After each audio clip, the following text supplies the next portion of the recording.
Hey guys, Mike here. So another jam-packed video today for you. I mean, we're going to go into China, Europe, all kinds of news coming out of there. We're going to go into those charts, what's happening. Obviously, another big sell-off today, and you're seeing momentum pick up on that. And so we're going to go into that as well.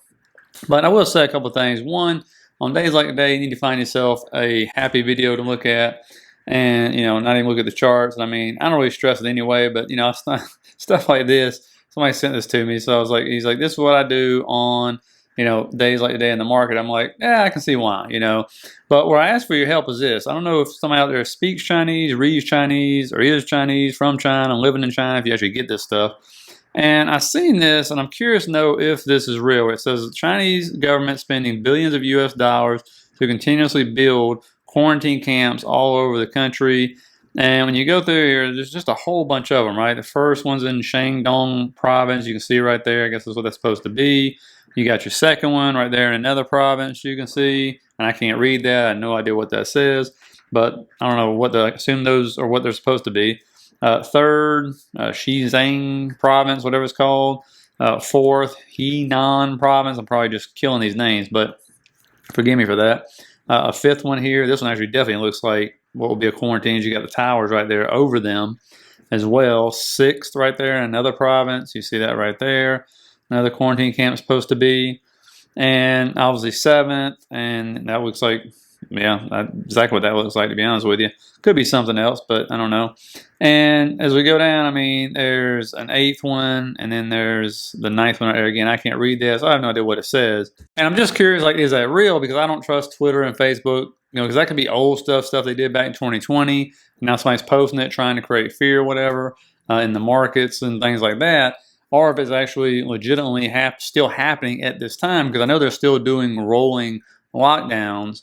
And so that's what I'm curious about more than anything else. So if you happen to be able to read what that says or know anything about that, please let us know down in the comments or shoot me an email, because that is a big deal. I mean, it's weird if they're actually doing that now. Like, now you're doing that. Like, what's going on? What do we not know, right? And we know today, we thought this would be actually a catalyst, but it was not. That China knows their economy is slowing, right? Because their real estate market's a mess, and so they trimmed the lending rates again 1 week after surprise key rate cuts.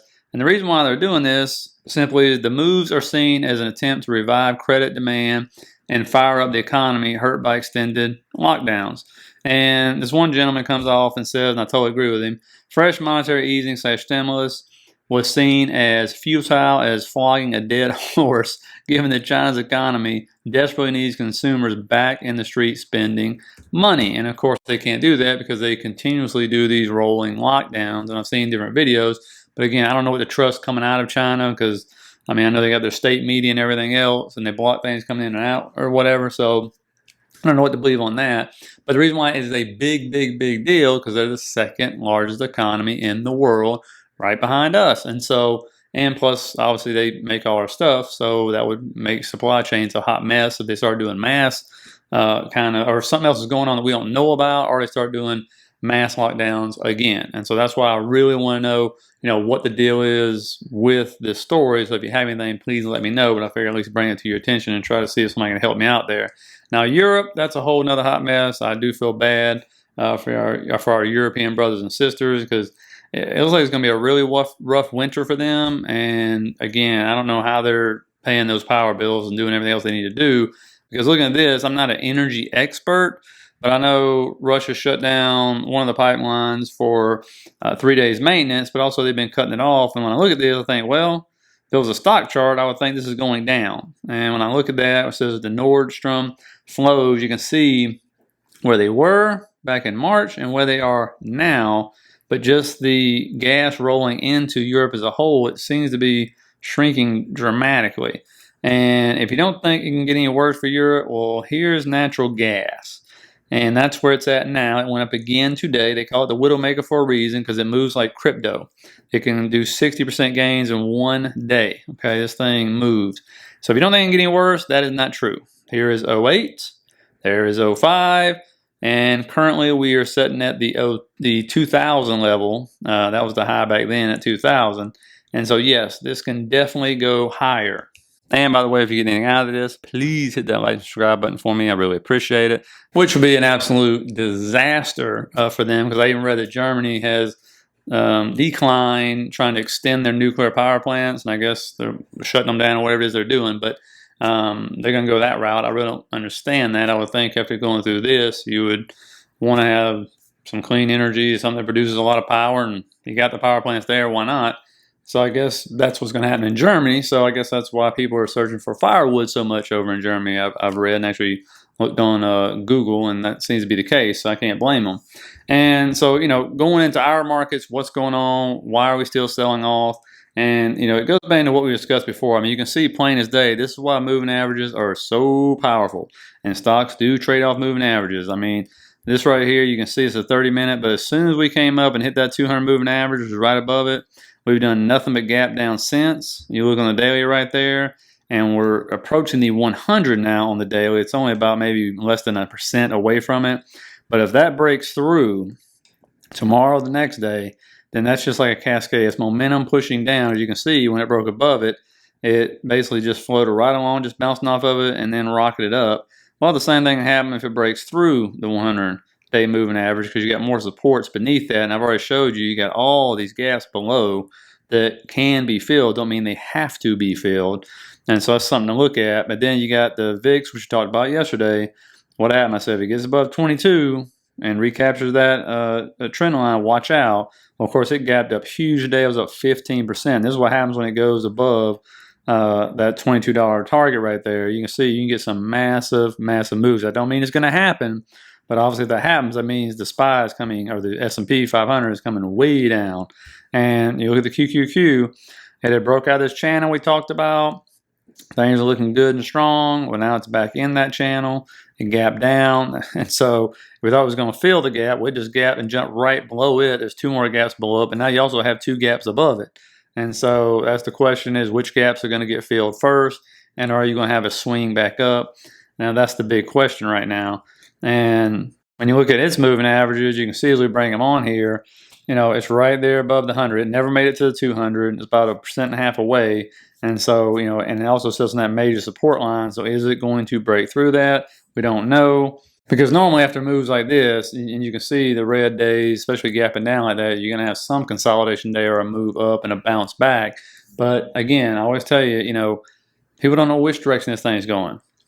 Right? Everybody was riding it up. And it's kind of interesting that here we were, I guess you can blame that Cohen guy, right? Because as soon as he sold or put out he was selling Bed Bath & Beyond, I remember I told you all the meme stock mania and everything else going into this ride up.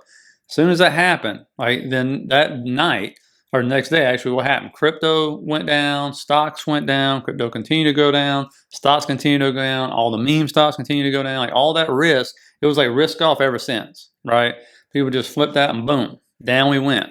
And so how far we go down, who knows? We could bounce back tomorrow and start moving back up. But I'm just watching and staying calm and just looking at the technicals of it and saying, well, I'm going to watch that 100 now. Like, are we going to actually bounce off the 100 and be able to sustain it for a move back up? Or are we going to just do this choppiness until we get to Jackson Hole Friday, which could be some form of catalyst? We'll have to see. The markets love to sell off when he speaks and then bounce back. Depends on how hawkish they're going to be. Again, we're talking about a Fed with zero backbone and a guy who's went out there every single time, and Jerome Powell, and every time he speaks, the other guys have to come in and clean up behind him because he says something he shouldn't have said. And like, we're at neutral. We're nowhere close to neutral. There's no way to be at neutral right now when you got inflation 8.5% and your Fed's funds rate is what it's at 2.5 right now. That's ridiculous, But that's what he usually does because he's such a politician. He don't answer questions. We got an election coming up. I heard some guy say today, "Oh, I hope they announce a full percent rate hike in September." I'm like, I would fall out of this chair if they did that. I mean, give me a break. Do they need to crush inflation? Absolutely. Are they going to do that right before an election? I don't see it happening. I just don't see it. I think you'll get a 50 basis point hike in September, and who knows what they're going to say Friday. But I think that's what the market's kind of waiting to see what happens. But it kind of goes back to this right here, and we went over this Sunday, right? If you look, I showed you the corporate bond ETF and then the S&P and how there was a divergence here, right? Like back in June, the high yield bonds say, hey man, get out, sell out. And then of course, no, the stock market went up and then you had this big drop, right? And then in June, it's, hey, get in here, right? Go ahead and get in. Well, the market kept selling off and then finally got on board, and you can pretty much see that it's followed it ever since. They've gone pretty much hand in hand, right? As you can see, we're just trying to trail it on up, still going up, still on this run right here.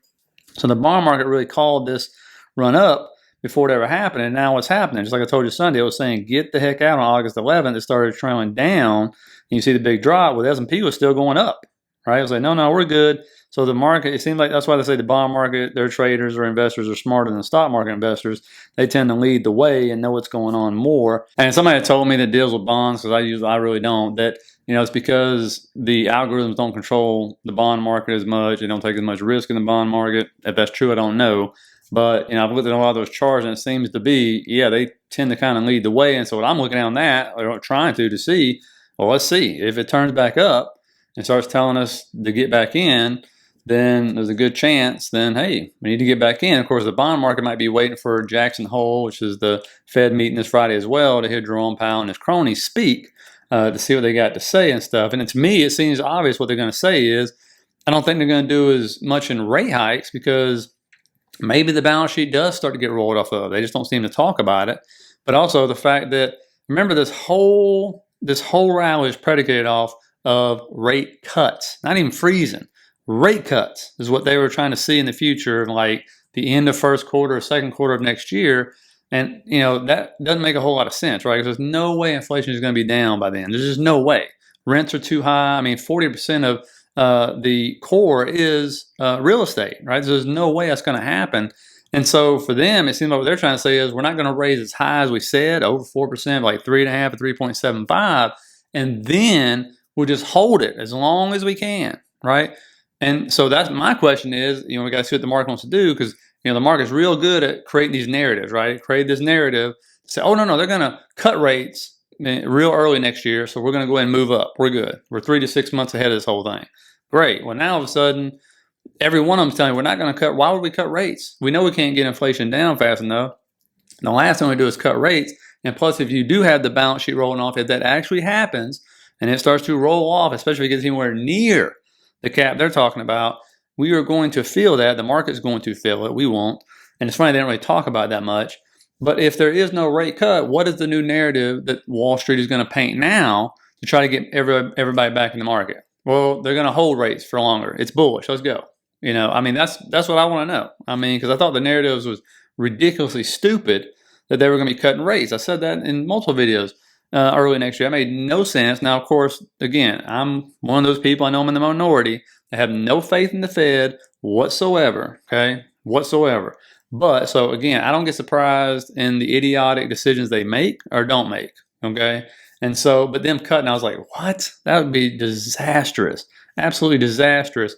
So now, the market is looking for a new narrative, right? Wall Street's trying to paint a new narrative to figure out, okay, well, are we just going to be bearish now? Or is there a new narrative we can paint after Jackson Hole to say, oh, they are really dovish. Now maybe they'll cut rates, or them holding the rates flat for a long period of time is really bullish. And then try to get everybody put back in the market and run the market up. That's, what I'm trying to get out of this. And, to look at one thing that has to happen, you can see in the housing market right now. I just want to bring this up to you so I keep you up to date.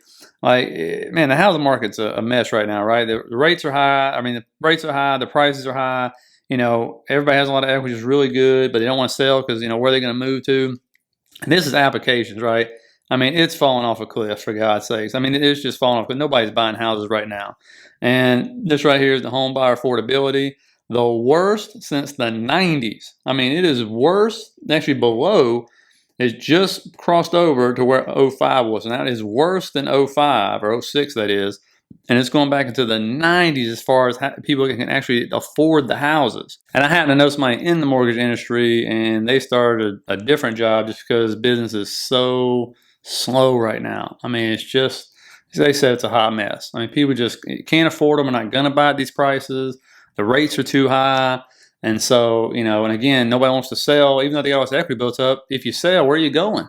If you sell your $600,000 home, if you stay in the same city, good luck finding a home that's cheaper than what you just sold, right? And so, and you'll be going to a higher mortgage. So I don't know. That's kind of a mess. But so, that's where we're at. Again, we'll have to see. This week, you can just see a volatile week, right? Everybody seems, whenever the Fed's going to speak, and Jackson Hole's particularly supposedly a big deal. then, we'll have to see what they got to say. And after that, I think that's when you're really going to get a sense of where this is going. And, the thing to take away from this, it's what I've been saying. Anytime you're coming up against a major moving average, major resistance, just be patient. Just be patient and see how it plays out, okay? Because usually when you're approaching for the first time, especially in a market like this, you're not going to make it. You just don't know what the sell-off's going to be right now. There's some momentum pushing us down, and so let's just watch to see what happens. Do we, bounce off the 100, moving average? I mean, you do at some point in time for a little sideways or move up, of course. We'll have to see, but that's where we're at, guys. Just want to keep you up to date as always. Again, I'll be back here tomorrow. I had to put out a little later tonight because it literally rains in Florida all the time, and so I wanted you to hear what I was saying instead of hearing raindrops everywhere, which is one of the downfalls to videotaping outside, but I like doing it in the sunroom because it's nice and comfortable. So anyway, I hope you guys have a good night, and I'll see you later.